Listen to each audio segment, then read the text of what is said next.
Friends, आपका बहुत बहुत स्वागत है। आप लोग कैसे हैं? आशा है आप लोग बहुत ही अच्छे होंगे। तो चलिए फ्रेंड्स, आज हम लोग जो है अरिहंत एनसीईआरटी एमसीक्यू बुक में जो है यानी भारतीय राज व्यवस्था में प्रशासन, यानी इसको हम इंडियन पॉलिटी कह सकते हैं। तो इंडियन पॉलिटी में जो है आज हम लोग देखने वाले हैं अध्याय आपके 19, जो आपके स्थानीय स्वशासन यानी पंचायती राज और नगर पालिका से संबंधित जो है इसमें प्रश्न दिए गए हैं, जो काफ़ी इंपॉर्टेंट है। जनरली जो है सभी एग्जामों में स्थानीय स्वशासन से संबंधित जो है प्रश्न पूछ ही लिए जाते हैं। तो चलिए अध्याय 19 को देखते हैं, स्थानीय स्वशासन। इससे संबंधित इसमें जितने भी प्रश्न दिए गए हैं एमसीक्यू के रूप में, उस प्रश्नों को देखते हैं। अगर आप चैनल पर नए हैं तो चैनल को लाइक और सब्सक्राइब जरूर करें। इससे पहले इसका जो है 18 तक हम लोग देख चुके हैं, उसका प्ले लिस्ट बना है। अगर आप देखना चाहते हैं तो जाकर जरूर देखें।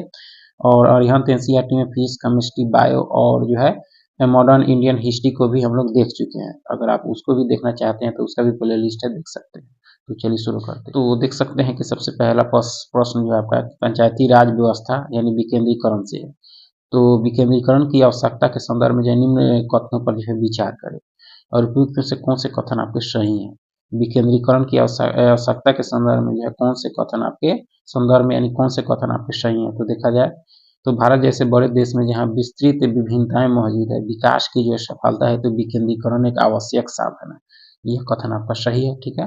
दूसरा है कि केंद्र राज और राज स्तर से नीचे जिला, प्रखंड तथा ग्राम स्तर पर जो उपयुक्त योजना तंत्र की स्थापना हेतु विकेंद्रीकरण आवश्यक है। तो ये दोनों कथन आपका सही है, देख सकते हैं। विकेंद्रीकरण की आवश्यकता के संदर्भ में दोनों कथन क्या है आपका सही है। विकेंद्रीकरण की आवश्यकता के संदर्भ में दोनों कथन सही है। भारत जैसे जो है बड़े देश में जहाँ विस्तृत विभिन्नताएं और संतुलन और सत्ताओं में भिन्नताएं विकास की सफलता के लिए जो है विकेंद्रीकरण एक जो है अनिवार्य साधन है, जिससे शासन में जो है सुदृढ़ता आती है और सरकारी योजना का लाभ जो है समाज के सभी व्यक्तियों तक पहुंचता है आपका, ठीक है। केंद्र राज और राज स्तर से नीचे जिला, प्रखंड, ग्राम स्तर पर जो है उपयुक्त योजना तंत्र की स्थापना हेतु विकेंद्रीकरण आवश्यक है। इसके लिए जो है विभिन्न स्तरों पर उपयुक्त योजना तंत्र की स्थापना की आवश्यकता होती है आपका, ठीक है। तो इस तरह से देख सकते हैं दोनों कथन आपका क्या है सही है आपका, ठीक है।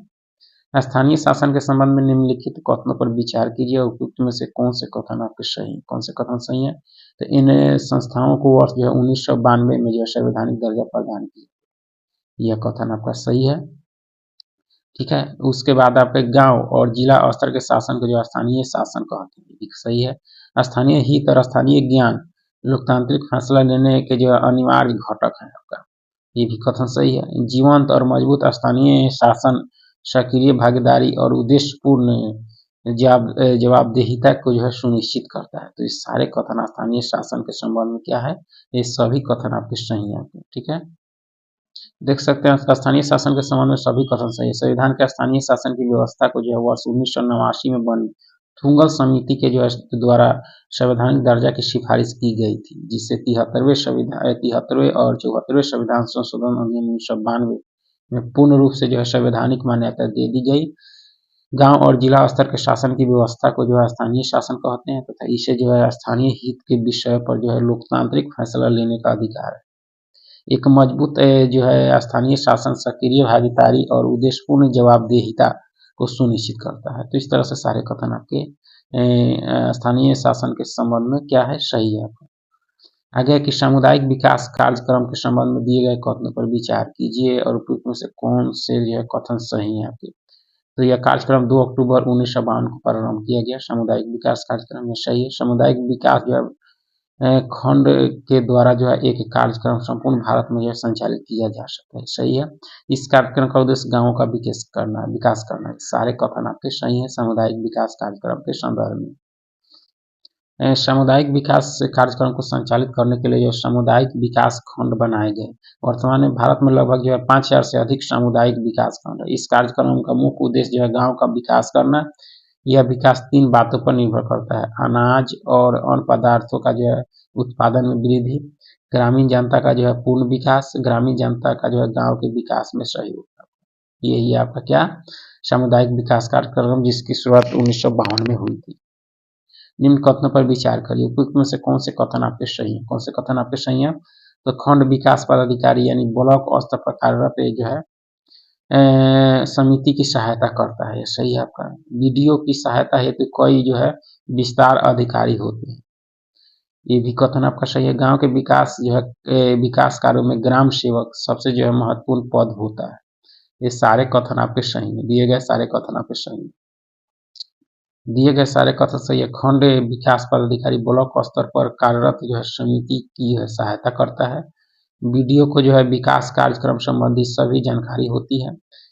बीडीओ की सहायता के लिए जो कई विस्तार जो है अधिकारी होते हैं। यह अधिकारी कृषि सहकारिता, पशुपालन, शिक्षा आदि के जो है विशेषज्ञ होते हैं आपका, ठीक है। गांव के विकास कार्यों में जो है ग्राम सेवक सबसे महत्वपूर्ण पद है।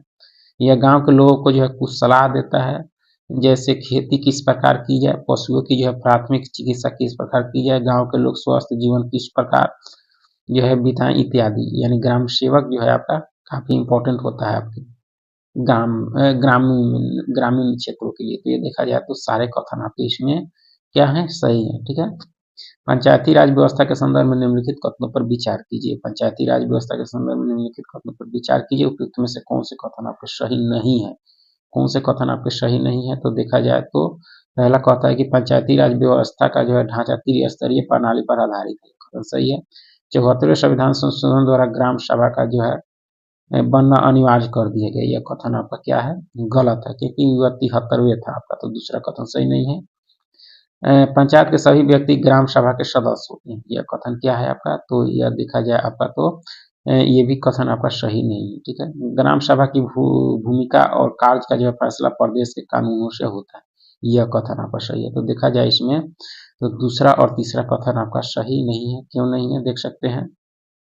दूसरा तीसरा कथन सही नहीं, क्योंकि 74वें संविधान संशोधन द्वारा नहीं बल्कि 73वें संविधान संशोधन के द्वारा जो है ग्राम पंचायत को जो है बनना अनिवार्य कर दिया गया तथा पंचायती क्षेत्र में जो है मतदाता के रूप में पंजीकृत प्रत्येक वयस्क व्यक्ति जो है जिसकी उम्र न्यूनतम उम्र जो है आयु यानी 18 वर्ष या उससे अधिक हो, वह ग्राम सभा का सदस्य होता है, ठीक है। इसमें कह रहा था आपका कि सभी नहीं 18 वर्ष होना चाहिए कम से कम।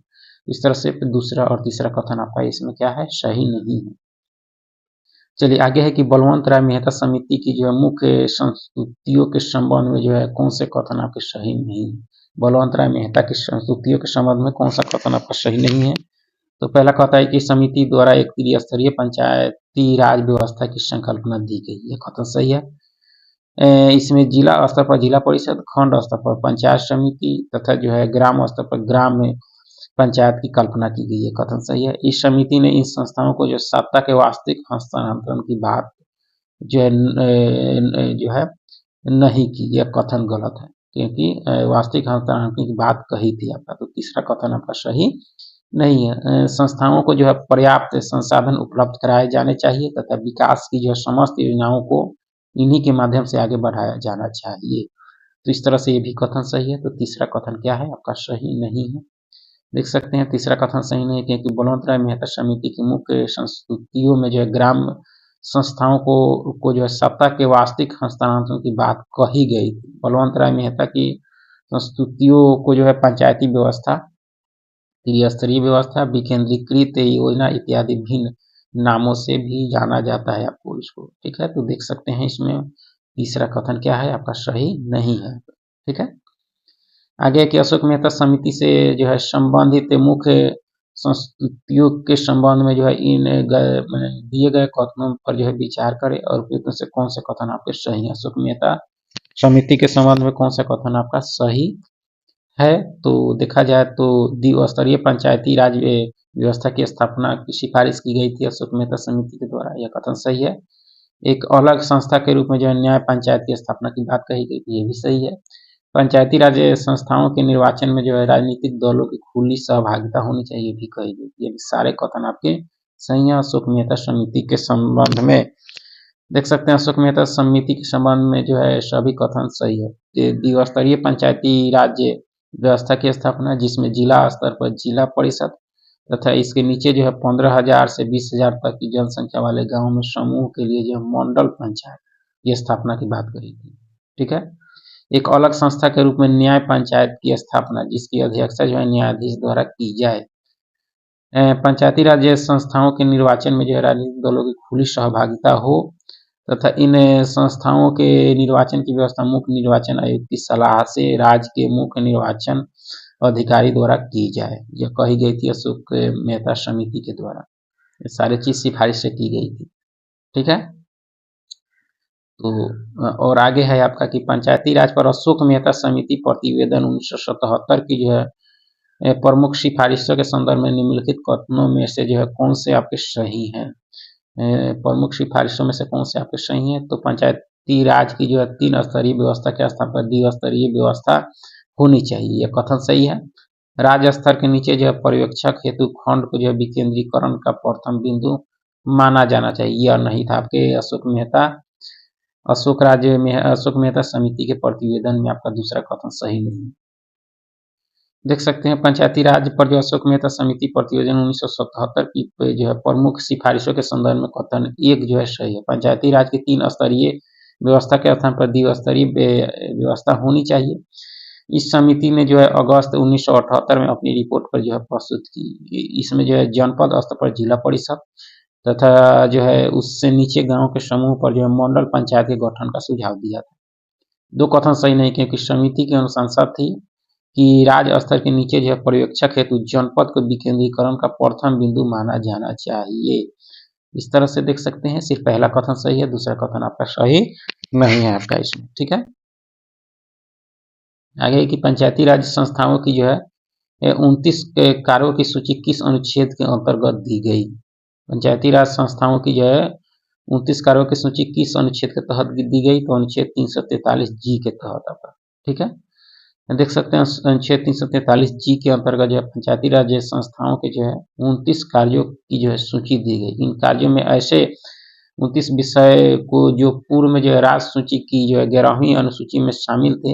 इन कार्यों का जो वास्तविक हस्तांतरण राज्यों के जो है कानून पर निर्भर करता है, किंतु भारतीय संविधान के अनुच्छेद 243 जी पंचायतों की शक्ति जो है प्राधिकार तथा जो है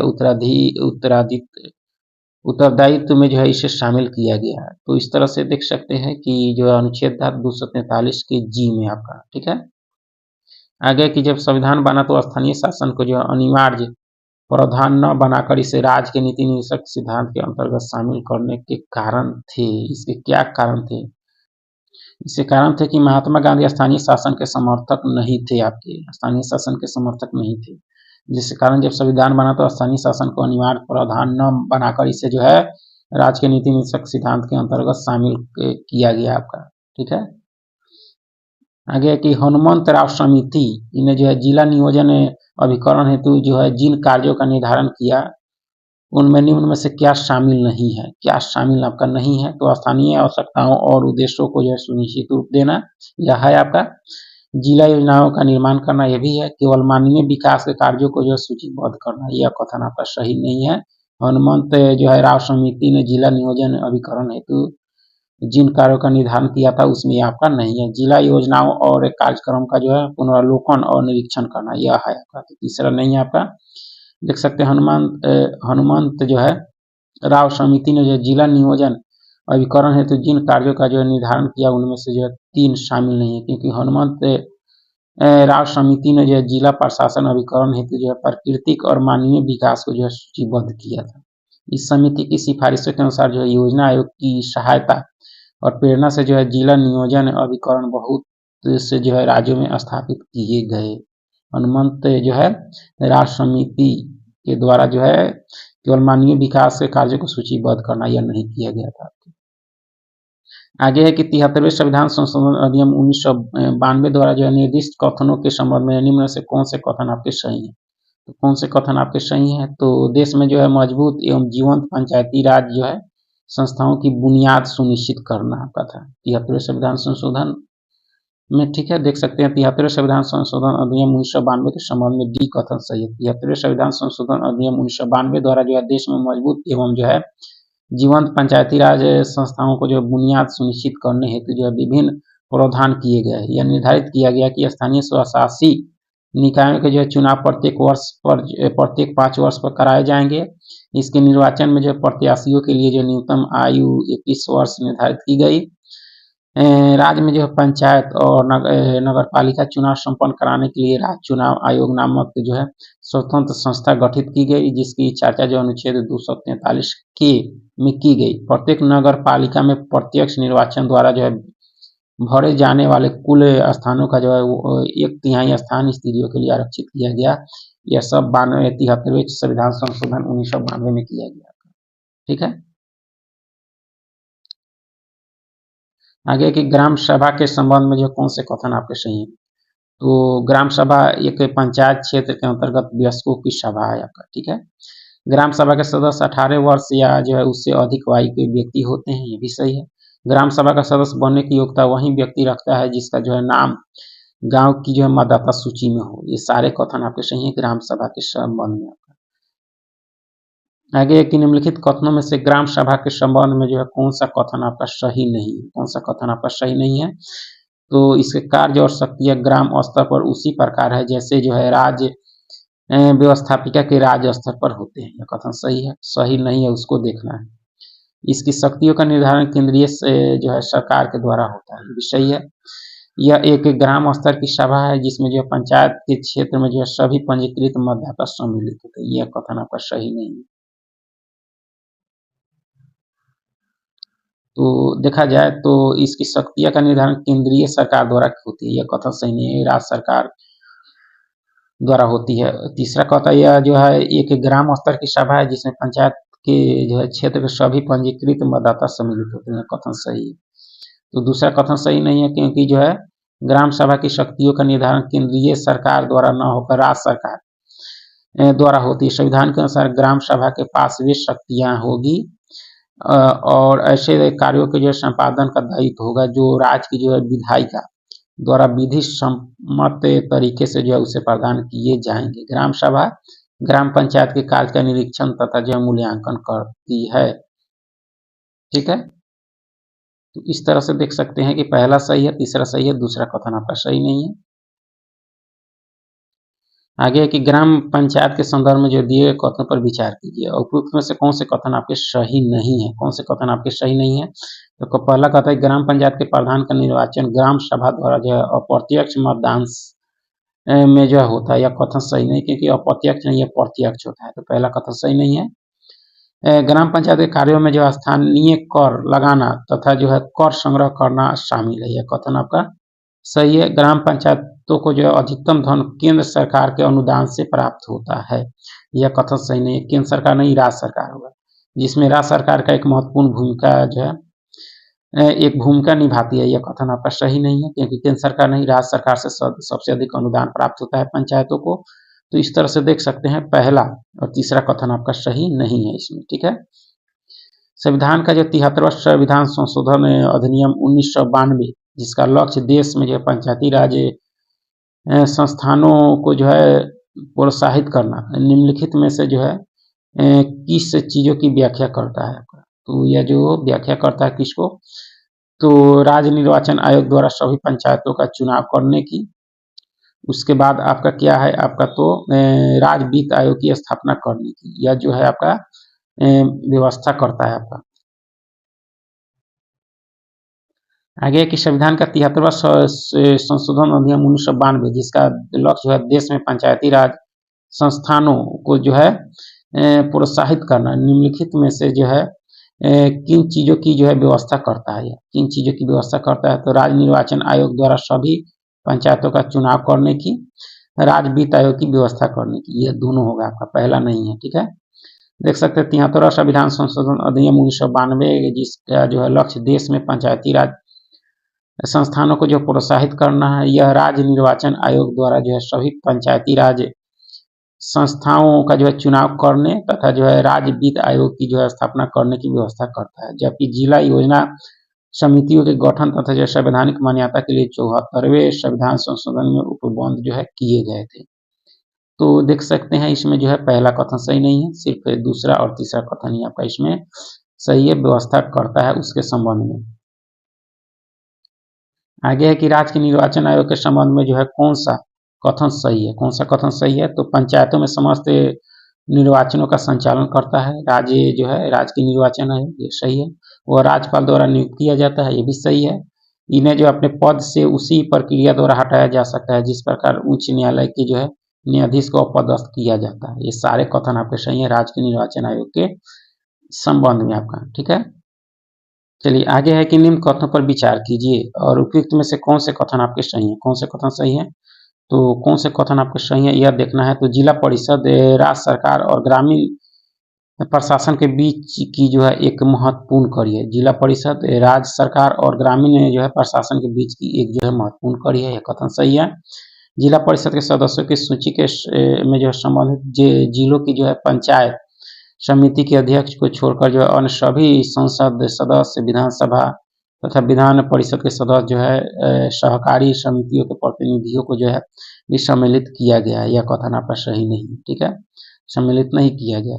राज्यों में जो है कृषि, समाज कल्याण तथा सामुदायिक विकास से संबंधित जो है सभी कार्यों को संपन्न कराने की जिम्मेदारी जिला परिषद पर होती है। यह कथन भी सही नहीं है। तो देख सकते हैं सिर्फ पहला कथन सही है। देख सकते हैं दूसरा और तीसरा कथन सही नहीं, क्योंकि जिला परिषद के सदस्यों में जो है पंचायत समिति के अध्यक्ष, उस क्षेत्र के संसद सदस्य, विधानसभा एवं विधान परिषद के सदस्य, जिला परिषद के सदस्य शामिल होते हैं। महिलाएं जो है सहकारी समितियों के जो है प्रतिनिधि भी इसमें जो है शामिल होते हैं, ठीक है, शामिल होते हैं, ठीक है। राज्यों में कृषि, समाज कल्याण तथा सामुदायिक विकास से संबंधित कुछ कार्यों को जो संपन्न कराने की जिम्मेदारी जिला परिषद की होती है। जिला परिषद जिले की जो है पंचायत व्यवस्था के कार्यों का जो है पर्यवेक्षण भी करता है आपका। तो इस तरह से देख सकते हैं कि पहला ही कथन सही है, दूसरा और तीसरा कथन आपका सही इसमें नहीं। आगे एक निम्नलिखित कथनों पर विचार कीजिए और उपयुक्त में से कौन से कथन आपके सही नहीं है, कौन से कथन सही नहीं है। तो किसी भी व्यक्ति के लिए जो पंचायत का सदस्य बनने के लिए न्यूनतम निर्धारित आयु जो है 25 वर्ष है, यह कथन सही नहीं है, 18 वर्ष है, ठीक है। पंचायत के समय जो है पूर्व भंग होने के पश्चात जो है पुनर्गठित पंचायत केवल जो है अवशिष्ट समय के लिए ही जो है जारी रहती है, यह कथन सही है, पहला कथन सही नहीं है। पंचायती राज संस्थाओं में जो किसी भी सदस्य के निर्वाचन के लिए जो 21 वर्ष की न्यूनतम आयु निर्धारित की गई है।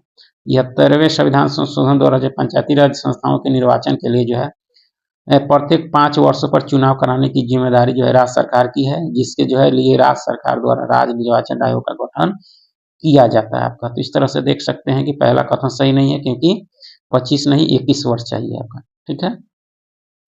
आगे है कि भारत में जो है ब्लॉक स्तर पर बनी पंचायत समिति केवल जो है प्रशासनिक प्राधिकारी है आपका।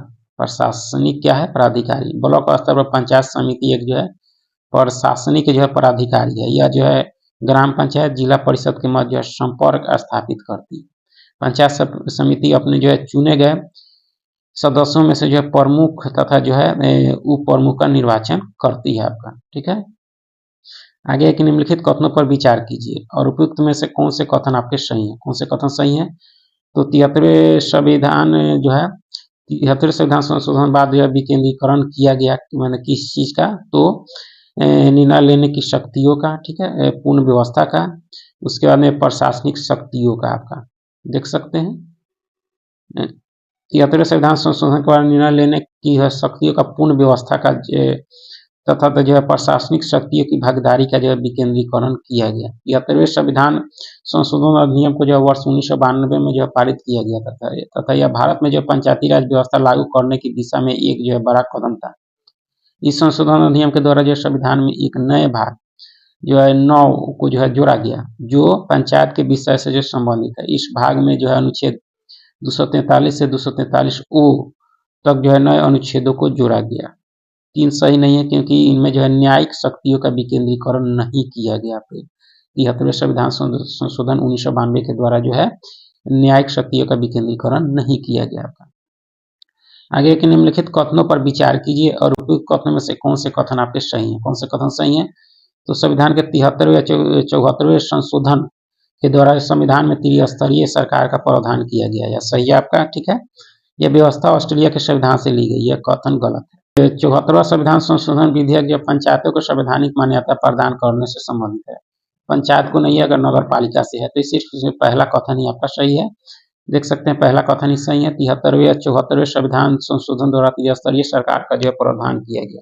कथन 2 और 3 सही नहीं है, क्योंकि पंचायती राज व्यवस्था को जो है भारतीय संविधान में गांधी जी के जो है ग्राम स्वराज के सपने को जो है साकार करने के लिए जो है अपनाया गया था। तो 74वां संविधान संशोधन नगर पालिकाओं की जो है संवैधानिक मान्यता देने से संबंधित है। ठीक है, तो इस तरह से इसमें सिर्फ पहला कथन सही है, दूसरा और तीसरा कथन आपका सही नहीं है आपका। ठीक है, आगे है कि कथन अभिकथन और कारण दिए गए हैं। पहला अभिकथन कहता है कि 73वां संविधान संशोधन भारत के जो स्थानीय शासन के इतिहास में एक आधार स्तंभ के रूप में माना जाता है। यह कथन बिल्कुल सही है। कारण कहता है कि 73वें संविधान संशोधन ने जो है पंचायतों को अति अपेक्षित संवैधानिक दर्जा प्रदान किया। ये दोनों कथन सही है। और जो है ये की सही व्याख्या भी करता है आपका। यहाँ से जो है नगर निगम एवं जो है नगर पालिका से संबंधित प्रश्न है। 74वें संविधान संशोधन 1992 के तहत जो है निम्न प्रावधानों पर विचार कीजिए और उपयुक्त में से कौन से कथन आपके सही हैं। कौन से कथन आपके सही हैं 74वें संविधान संशोधन 1992 में के संबंध में? तो पहला कहता है कि शहरी स्थानीय निकायों में जो एससी एसटी के लिए जो उनकी जनसंख्या के अनुपात में सीटें आरक्षित करना, ये सही है। महिलाओं के लिए 1/3 सीटें आरक्षित करना, ये भी कथन सही है। पंचायती राज संस्थाओं के जो है वित्तीय मामलों को देखने के लिए जो है गठित राज्य वित्त आयोग स्थानीय शहरी स्वशासी निकायों के वित्तीय मामलों को भी देखेगा। यह तीनों कथन आपका सही है। 74वें संविधान संशोधन 1992 के तहत जो प्रावधान किए गए थे उसके संबंध में सारे कथन इसमें सही हैं आपके। ठीक है, देख सकते हैं 74वें संविधान संशोधन 1992 के प्रावधानों के संदर्भ में सभी कथन सही है। संशोधन शहरी स्थानीय शासन से संबंधित है तथा वर्ष 1993 में जो है इस संशोधन को लागू किया गया था। इस अधिनियम के तहत जो संविधान में भाग 9(1) जोड़ा गया। अनुच्छेद 243 से लेकर 243 जी में जो है इसका जो है प्रावधान किया गया। इस संशोधन द्वारा जो नगरों स्थानीय स्वशासी संस्थाओं की जो है स्थापना, उनकी शक्तियां तथा कार्यों के संबंध में जो है संवैधानिक प्रावधान किए गए। इस अधिनियम के प्रावधानों को जो है 2 वर्गों में विभाजित किया गया है, अनिवार्य और ऐच्छिक प्रावधान। इन प्रावधानों के अतिरिक्त जो है इनमें पंचायती राज संस्थाओं के जो है निर्वाचनों की व्यवस्था करने हेतु जो है गठित राज्य निर्वाचन आयोग द्वारा नगरों की जो है स्थानीय संस्थाओं के निर्वाचन की व्यवस्था का भी प्रावधान है आपके 74वें संविधान संशोधन 1992 के तहत आपका। ठीक है, आगे है कि निम्न जो है निम्न कथन पर विचार कीजिए, उपयुक्त में से कौन से कथन आपके सही नहीं, कौन से कथन सही नहीं है? तो नगर के जो है उन स्वशासी क्षेत्रों में जिनकी जनसंख्या 5 लाख या उससे जो है अधिक हो, एक या अधिक वार्डों को मिलाकर वार्ड समितियां गठित की जानी चाहिए। यह कथन सही नहीं।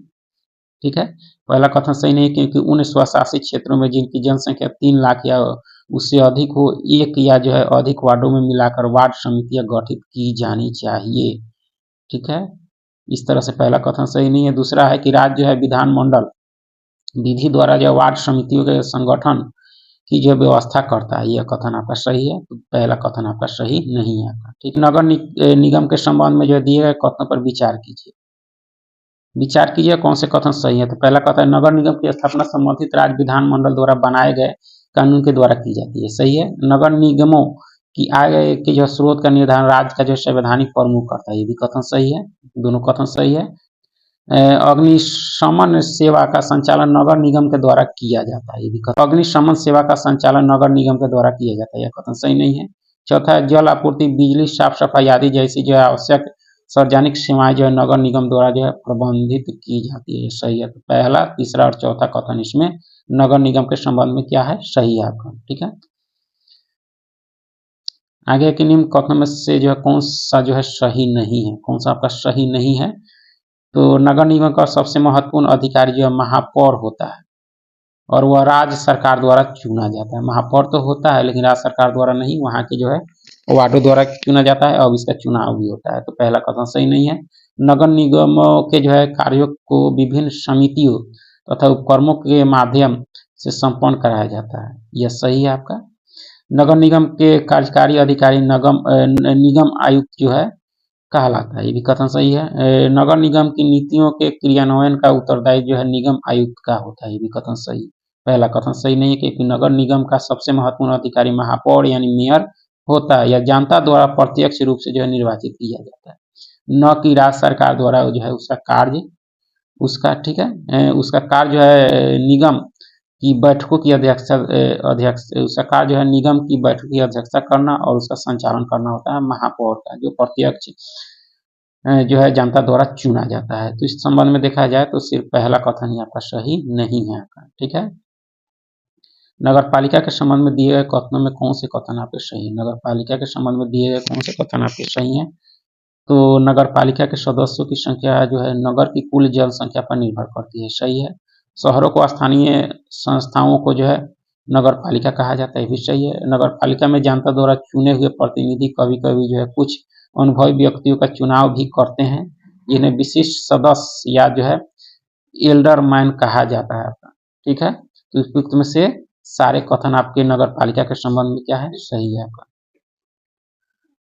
नगर पालिकाओं में जनता द्वारा चुने गए प्रतिनिधि कभी कभी जो कुछ अनुभवी व्यक्तियों का चुनाव भी करते हैं, इन्हें जो है विशिष्ट सदस्य या जो है एल्डर मैन कहा जाता है। नगर पालिका का सदस्य बनने के लिए जो है कम से कम 21 वर्ष जो है निर्धारित की गई है आपका। तो इस तरह से देख सकते हैं सारे कथन नगर पालिका के संबंध में क्या है, सही है आपके। आगे है, आगे जो है राज्य वित्त आयोग और योजना समितियां से संबंधित है। तो पहला इसमें इससे संबंधित जो है प्रश्न है आपका कि राज्य वित्त आयोग के संबंध में जो है दिए गए कथनों पर विचार कीजिए। राज्य वित्त आयोग के संबंध में दिए गए कथनों पर विचार कीजिए और उपयुक्त में से कौन से कथन आपके सही हैं। तो कौन से कथन सही है आपके राज्य वित्त आयोग के संबंध में? तो वर्ष 1992 में जो है पारित वर्ष 1992 में पारित संविधान के जो 73वें तथा 74वें संविधान संशोधन के जो है द्वारा प्रत्येक राज्य में एक वित्त आयोग के गठन और उसके जो है अधिकारों की भी जो है व्यवस्था की गई है। कथन सही है। राज्य का राज्यपाल जो 5 वर्ष की अवधि के लिए जो है राज्य वित्त आयोग की नियुक्ति करता है, ये भी सही है। राज्य का विधानमंडल जो है राज्य वित्त आयोग के गठन और नियुक्ति संबंधी जो है प्रक्रिया की व्यवस्था विधि द्वारा करेगा, ये भी सही है। राज्य वित्त आयोग जो है पंचायतों तथा नगर पालिकाओं की वित्तीय स्थिति की समीक्षा करेगा। तो ये सारे कथन राज्य वित्त आयोग के संबंध में क्या है, आपके सही है। सारे कथन आपके सही है, ठीक है। राज्य वित्त आयोग राज्यपाल को दिए गए किस विषय पर जो है अपनी संस्तुति प्रस्तुत करता है? तो यह जो करता है आपका कि राज्य द्वारा लगाए गए करों, शुल्कों, पथ करों और फीस को जो है राज्य और जो है नगरीय संस्थाओं तथा राज्य और पंचायतों के बीच जो है वितरित किए जाने संबंधी विषय पर, इसकी भी पहला भी सही है। किसी अन्य विषय पर जिसे राज्यपाल ने जो है पंचायतों या नगर पालिकाओं के जो है हित में आयोग को जो है विचारार्थ भेजा हो, इससे दोनों स्थिति में जो है संस्तुति करता है आपका, ठीक है। आगे कि जिला योजना समिति के संबंध में जो कौन सा कथन आपका सही है? कौन सा कथन सही है? इसके गठन का उद्देश्य जो है संबंधित जिले की पंचायतों तथा जो है नगरीय संस्थाओं द्वारा तैयार की गई योजनाओं को जो है संग्रहित कर एक विकास की जो है रूपरेखा में परिणत करना है आपका। जिला योजना समिति के संबंध में पहला कथन सही है। इस प्रकार योजनाओं के जो है निर्माण में पंचायत और नगर पालिका के हितों का जो है ध्यान रखना, ये भी कथन सही है। इस समिति के अध्यक्ष का कार्य जो है जिले से संबंधित योजनाओं को जो है राज्य सरकार तक पहुंचाना है। ये सारे कथन आपके सही है जिला योजना समिति के संबंध में आपका, ठीक है। आगे के निम्नलिखित कथनों पर विचार कीजिए और उपयुक्त में से कौन से कथन आपके सही है? कौन से कथन सही है? तो भारत में जो है महानगर योजना समिति के जो है भारतीय संविधान के प्रावधानों के अंतर्गत गठित होती है, यह सही है। महानगर क्षेत्र की घोषणा राज्यपाल द्वारा की जाती है, ये भी सही है। महानगर योजना समिति संबंधित महानगर क्षेत्र के लिए जो विकास योजना तैयार करती है, ये भी सही है। उस महानगरीय क्षेत्र में सरकार की जो है प्रायोजित योजनाओं को लागू करने का पूर्ण दायित्व पूरा करती है आपका कौन? भारत में जो है महानगर योजना समिति के संबंध में ये सारे कथन आपके क्या है, सही है, ठीक है। भारत में महानगर योजना समिति के संबंध में सारे कथन सही है। 10 लाख या उससे अधिक जनसंख्या वाले क्षेत्र को जिसमें एक या अधिक जो है जिले समाविष्ट हो तथा जो 2 या 2 से अधिक नगरीय संस्थाओं अथवा जो है पंचायतों से मिलकर बनता हो, वो राज्यपाल एक महानगर क्षेत्र घोषित कर सकता है। महानगर क्षेत्र में उस क्षेत्र की जो है विकास योजना तैयार करने के लिए जो है एक महानगर योजना समिति होती है। महानगर जो है योजना समिति का दायित्व होता है कि वह सरकार की योजनाओं को जो है महानगरों में लागू करे। तो इस तरह से सारे कथन आपके भारत में जो महानगर योजना समिति के संबंध में क्या है, सही है आपका, ठीक है। आगे कि राज्य वित्त आयोग की जो है निम्न सिफारिशों पर विचार कीजिए और उपयुक्त में से कौन से कथन आपके सही हैं। तो राज्य सरकार और नगर पालिकाओं के बीच राज्य द्वारा जो है सौंपे जाने वाले करों, कर्तव्यों, टोल और शुल्क की जो है शुद्ध आय का वितरण, ये भी सिफारिश में शामिल था। नगर पालिकाओं द्वारा सौंपे या जो है विनियोजित किए जाने वाले कर, शुल्कों और शुल्कों का निर्धारण, ये भी है आपका। राज्य को जो है वित्त पोषित करने के लिए जो सहायता अनुदान, ये सारे कथन आपके शामिल हैं राज्य वित्त आयोग की जो है सिफारिशों के संबंध में। उसके बाद में जिला प्रशासन एवं सहकारिता से संबंधित प्रश्न है, तो कहता है कि जिला प्रशासन के कार्यों के संबंध में जो दिए गए कथनों में से कौन से कथन आपके सही नहीं है। तो जिला प्रशासन ने जो है नियामकीय कार्यों जिसमें जो है भूमि प्रशासन, शांति एवं जो है व्यवस्था स्थापित करना, खाद्य एवं जो है नागरिक आपूर्ति का जो है नियंत्रण, विनियमन तथा जो है वितरण आदि आते हैं की व्यवस्था करता है आपका जिला प्रशासन आपका। ठीक है, यह कथन सही है नहीं है उसको देखना है। जिला प्रशासन कुछ विकास कार्य जैसे कृषि उत्पादन, सहकारिता, पशुपालन, शिक्षा, स्वास्थ्य आदि की भी जो है व्यवस्था हेतु उत्तरदायी होता है, ये भी कथन सही है। यह आपात सेवाओं की व्यवस्था करता है तथा प्रकृति के आपदा आदि से जो है राहत हेतु कार्य भी संपन्न करता है, ये भी कथन सही है। संसद, राज्य विधानमंडल तथा स्थानीय संस्थाओं यानी ग्रामीण या नगरीय दोनों को ये निर्वाचनों की व्यवस्था राज्य निर्वाचन आयोग करता है, न कि जो है जिला प्रशासन। यह कथन आपका सही नहीं है। ठीक है, देख सकते हैं पहला, दूसरा, तीसरा सही है, चौथा कथन आपका सही नहीं है जिला प्रशासन के कार्यों के संबंध में। निम्नलिखित कथनों पर विचार कीजिए कौन से कथन सही है। पहला कथन कहता है आपका कि उपायुक्त जिले के लिए जो है बजट तैयार करता है और राज्य के जो है उच्चतर अधिकारियों के समक्ष प्रस्तुत करता है, यह कथन सही है। दूसरा है कि तहसीलों एवं जो है उपमंडलों की प्रशासनिक अधिकारी उपायुक्त के नियंत्रण में जो है देख रेख में कार्य करते हैं, ये सही है। उपायुक्त के अन्य कई जो है कार्यों में से एक है संबंधित जिले में अपने जो है अधीनस्थों के माध्यम से मालगुजारी एकत्र करवाना, ये सारे कथन आपके सही हैं। ठीक है, आगे की सहकारिता के संबंध में दिए गए कथनों में से कौन सा कथन आपका सही नहीं है। सहकारिता के संबंध में कौन सा कथन आपका सही नहीं है।